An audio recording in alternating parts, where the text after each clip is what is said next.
د جمعې د فضیلت او د برکت ورځ ده. ډېر لوی قدر الله پاک دې ورځې ته ورکړی دی. دوه خبرې په دغه ورځې په حق کې تل در سره یادې وساتئ. یوه خبره د صلات تسبیح د لمانځه په هکله ده، او دوهمه خبره هغه په دغه ورځ کې یو ساعت دی چې پکې انسان مسلمان د خدای بنده الله تعالی سپورته کړي. رب العالمین د هغه لاس تش او بینوا خالی نه پرېږدي. ضرور هغه دعا په هغه ساعت کې قبلیږي، خو هغه ساعت الله پاک په دې ورځ کې پټ ساتلی دی. نه معلوم چې د سهار د لمر راختلو ټیم دی، نه معلوم چې 10 بجې دي، نه معلوم چې د جمعات ټیم دی، نه معلوم چې د مازدیګر د لمانځه وروسته ټیم دی. خو دوه ټیمه بیا هم که دا نوره ګرده ورځ د انسان څه دغې تېرېږي، دا دوه ټیمه بیا هم دغې مه تېروئ. لکه د خطبې په مابینځ کې چې امام کښېني، یعنې د جمعې د لمانځه وخت چې ته لمانځه له ورځې ته اودس کړی نه، او دغه رنګه د مازدیګر د لمانځه نه واخله در لمر در غروب او در ډوبېدو تر ټیمه پورې. دوستانو، صلات تسبیح دا ډېر زیات فضیلت لري. نبی کریم علیه السلام مبارک خپل اکا ابو طالب ته په ډېره بخښه سره عباس رضی الله تعالی عنه ته ابو طالب پر کفر باندې وفات شوی دی، ورته فرمایي چې ای اکا جان، عم ابيه د انسان اکا اعم سن و ابي د نبی کریم علیه السلام مبارک فرمایي داسې حیثیت د انسان لپاره لري، داسې قدر په انسان لري لکه د ستا پلار چې په تا لري. د پلار په څېر به ته په سترګه ورته ګورې. زموږ ستاسو پښتانه نه دي خدای هدایت ورته وکړي چې د قرابت یې کم حشر کړی دي. تربور ته د دشمن په سترګه کتل دا د هغه جاهلیت خبرې دي کوم چې نبی کریم علیه السلام راغلي او تر پلې لاندې کړي. اوس که څوک د جاهلیت کارونه کوي او ځان ته جاهل نه وایي، ځان ته د ټولو نه متقیم دی وایي او پرهیزګار هم دی وایي، او ځان ته د ټولو نه غوره او الله ته ژوندي هم ځان بولي، دا یو خیال دی، دا جنون دی، دا لیونتوب دی.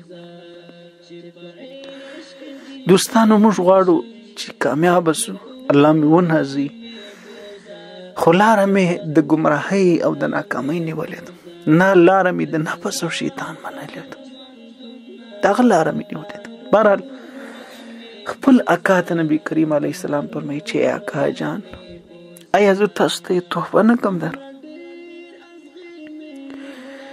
زه تا ته یو داسې د خیر عمل نه در وښیم چې که چېرته ستا ګناهونه پټ وي، ښکاره وي، قصدي وي، غیر قصدي وي، خطا وي، لوی وي، واړه وي، مثال صغیره یې کبیره یې، څه چې کوم ګناهونه یې ټول الله پاک انسان ته په ورژوي. دا خو دا پیدا ده نور ثواب. نو انسان ته پر یو حرف باندې چې انسان د خدای ذکر کوي، دغسې د قرآن کریم دغسې په عامو وختو کې الله پاک لس نیکۍ ورکوي، او د جمعې په ورځ باندې الله پاک په یو نیک عمل باندې 100 نیکۍ انسان ته ورکوي. د جمعې د شپې د قدر او د فضیلت او د دې ورځې په خاطر باندې چې دې ته الله ډېر قدر ورکړی. خو عملي کې انسان چې بیا د لمونځ هغه په لمانځه کې وایي، یعنی د تلاوت د قرآن په لمانځه کې کوي، د ذکر او اذکار دغه یو ذکر یې الله پاک تر 100 چند اړوي. په نفلي لمانځو کې یو حدیث شریف کې ذکر دی، یو په 50 او په فرضي او په نورو لمانځو کې لدینه هم ثواب زیاتیږي. دوستانو، نو د هغه ذکر او اذکارو چې دا 300 د کلمات، درېمه کلمه تمجید، سبحان الله والحمد لله ولا اله الا الله والله اکبر، داغه بیل ثواب دی. د دې لمانځه د سجودو بیل ثواب دی، د رکوع بیل ثواب دی، په دې کې چې کوم اذکار او دعاګانې دي داغه بیل ثواب دی. د هغه ثوابونه بیل. دا صرف د دې لمانځه یو پیدا ده چې نبی کریم علیه السلام خپل اکا ته ورشي چې ای اکا جانه، او زه تا ته دا هم وایم ای اکا جانه، که ستا په وس کې دا وي د لمونځ به کیدای سي کم سي په ګانټه کې او په چې ډېر ټیم پر وخوري نو یوه نیمه ګانټه بالا نه خوري، بس دا نیمه ګانټه خوري، فقط نیمه ګانټه، 3 پاوه او ګانټه هم ډېره ده چې هر څومره سړی څوکۍ په ګانټه کې خلاصوی سي. ای اکا جانه که ستا په وس کې پوره نو په ورځ کې که هره ورځ که د دم په وس کې نه پوره نو په 2 یا په 3 یا کم سي په 8 یا که د په 8 کې هم په وس کې نه پوره نو په میاشت او که د په میاشت کې هم په وس نه پوره. ای اکا جانه په ټول عمر کې خو یو ځل د لمونځ ضرور او خامخا وکړه،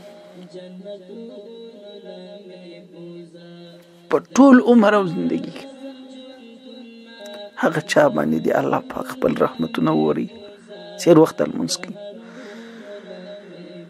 زما دا سوچ و فکر دی اکثر هغه کسان چې هغه عمر خوړلی د هغو لپاره د لمونځ لازمي کول پکار دي. دا فرض واجب خو نه دی، خو د فضیلت داسې وګوري او دی خلاصه مې دا په کور کې هم کېږي، دا په جومات او مسجد کې هم کېږي، دا په دکانداري کې هم کېږي، چېرته ته کې هلته کول کېږي او په هر وخت کې کول کېږي. سهار کې، ماخستن کې، ماپښین کې، صرف په 3 ټیمه نه کېږي. سهار د سپېدو نه راواخله تر لمر ختو پورې د زوال په ټیم کې لمر چې پر سر ولاړي، او همدغه رنګه مازدیګر د لمانځه څخه واخله د لمر غروب پورې، د لمر د راټوپېدو پورې. در ټولو بهتره وخت یې دا دی چې د جمعې په ورځ کې د جمعې د لمانځه وروسته وسي. نور نو هر وخت بهتره دی. په نیکي کې بهتروالی دا دی چې ژر وسي، د هر شي او ښایست د نیکي ښایست دا دی چې ژر تر ژره وسي. دغه خبرې ما ستاسو سره شریک کړي، د جمعې ورځ ده، تاسو هم د خپلو نورو ملګرو سره شریک کړئ. کیدای سي یو مسلمان په دې باندې عمل وکړي، الله پاک دې په دې اجر موږ تاسو ټول سره شریک کړي. الله پاک دې موږ تاسو ته توفیق د هر قسم نیک عمل راکړي، د ښه قرابت، د ښه دوستۍ، د ښو اخلاقو، د صدقې، د تلاوت د قرآن. الله پاک چې کوم خیر دی د هغه خیرو دی الله پاک زموږ ستاسو نصیب په خپل فضل سره وکړي. دا هر څه د الله په فضل سره رسیږي او د شرو او د فتنو څخه دې الله پاک په امان کې، په خپل امان کې وساتي.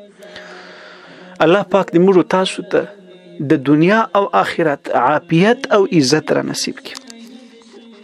زموږ ټول ګناهونه دي الله پاک وبخښي، که لوی وي، که کوچني وي، که پټ وي، که ښکاره وي، که خطا وي، که قصدي وي، که صغیره وي، که کبیره وي.